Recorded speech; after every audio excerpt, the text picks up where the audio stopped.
Hey everyone, so is it worth spending an extra $200, at least here in the US, on the iPhone 13 mini over the iPhone SE 3, the 2022 iPhone SE? So again, here in the US, there's a $200 difference, $430 for the SE 3 versus $630 for the mini. But for that $200 difference, you are getting double the storage, 64 gigs of storage versus 128. Plus, you are getting an extra gigabyte of RAM, 3 versus 4. And then both these do have the A15 processor in them, but what's in the mini is supposed to be a little bit of a better processor of the A15. It has an extra core over what the SE has, but in my testing, that really has not made any difference. Then, of course, too, you are getting the more modern look. The SE still here has the iPhone 8 body. See the big forehead, the big chin. You have the power or the home button here, not the power button, the home button right there. You do have your speaker bit up here, camera up there as well. And then the back here has just one camera, whereas, of course, the 13 mini looks just like any other iPhone 13 or even iPhone 14. You don't have like any bezels, but or very small bezels, but you do have the nook right here. And we flip it over. You do get dual cameras, which is nice if you're into taking pictures or videos. And then it just has the more modern look to it. But to me, both of these from the back at least look very premium phones. Just the iPhone 13 looks more modern than the SE does. Way more modern. But now if you put looks aside as well as the cameras, both these are very similar phones as far as power goes, at least, as far as usability goes. So if we go to like bestbuy.com here, you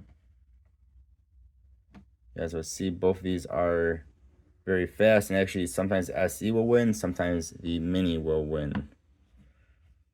So let this load on in. And my Wi-Fi is not always the best. That's why there's sometimes a bit of a delay. But you see both these basically load in the same. Now you do also get 5.4-inch display versus a 4.7-inch display, so about 0.7-inch display bigger with the mini. But when you're looking at things, at least online, there's not a whole lot of difference. Yes, you do see more. You can see like up to the photo bit there, where here you'd have to scroll down a bit to see that. But there's not really a whole lot of difference as far as what you can actually see on your display at one time, as both these are still very small displays. Both these are very, very small displays. You click on a picture. Yes, it is a little bit bigger, but it's not that much bigger. You can see the same amount of pictures on here.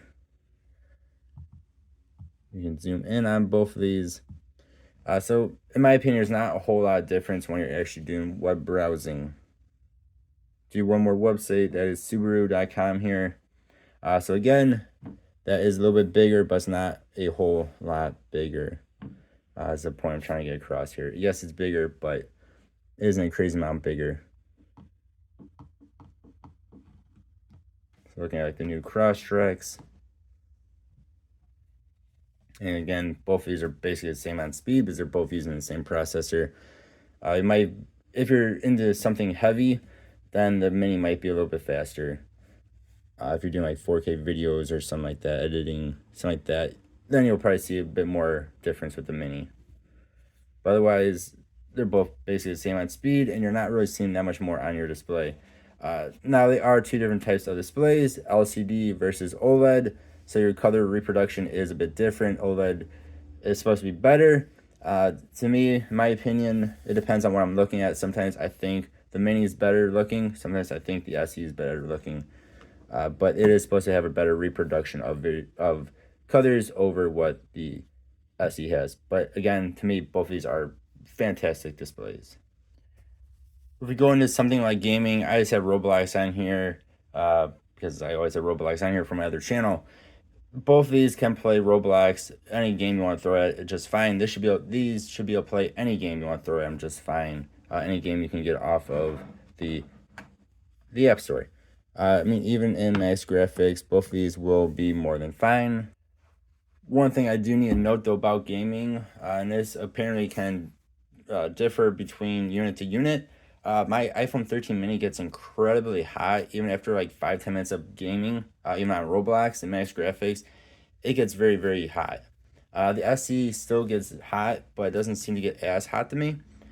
So apparently, some people have that issue, some people do not. So both these are very small phones, so you have that possibility of them getting very, very warm when you're gaming. And then from what I read is if they get too hot, they'll of course just turn themselves off or they'll exit the game or whatever. So you shouldn't be able to hurt them, but they will definitely get warm, hot. And then let's talk about the speakers. Both these have really good speakers for, especially for being how small they are.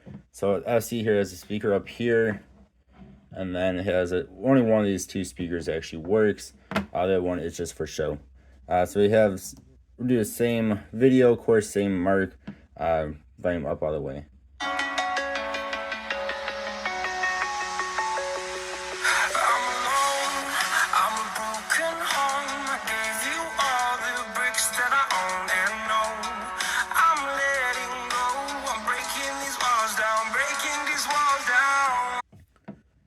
And then the iPhone S or the iPhone 13 mini here, again, volume up all the way, same song.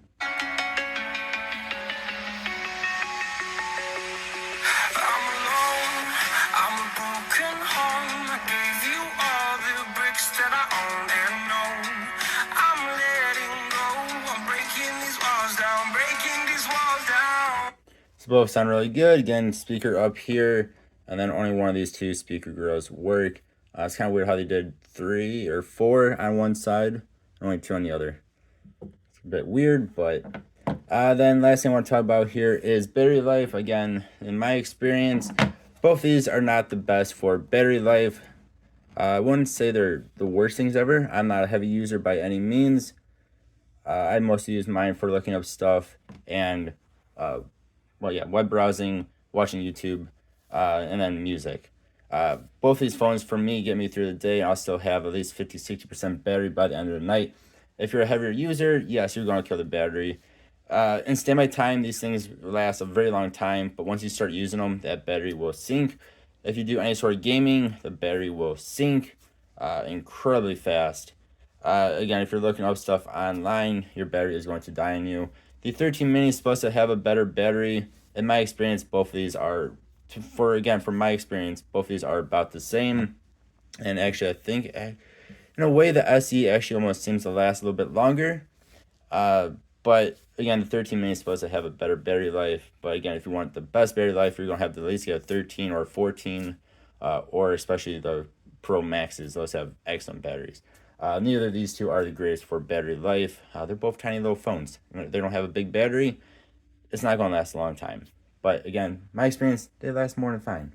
But I'm not a heavy user. So again, in my opinion, is the 13 mini worth buying over the SE? For my use cases, I don't really think it is, unless you want that modern look. If you don't like the old style look, which personally I do like, I love the home button here. I prefer that over the swiping. If you want the latest and greatest looking phone, 13 mini. If you want to save a couple $100, the SE is awesome. But again, it only gives you 64 gigabytes of storage versus 128. So if you need more storage, the 13 mini, once you step up to 120 gigabytes, there's not a whole lot of difference in price. You're getting closer to that 13 mini's price tag. So in my opinion, I would say personally, I would actually keep the SE over the 13 mini. To me, it just isn't worth the extra cost. It is an awesome phone though, don't get me wrong. I think I would choose this over the 13. I'd rather have the smartphone over the 13. But if you're versing it versus the SE, which are both very tiny phones, I personally do prefer the SE.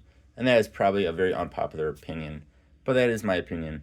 You all can let me know what you think. Yeah, both these are excellent phones. And I would highly recommend checking at least this one out used. I bought mine used for only $200 in perfect shape, perfect health, battery health. It was only $200. So especially when compared to $200 versus $630 for a new one, it's even more leans towards this. As in my area, these used are still almost the same price as a new one. Again, this was 200 bucks.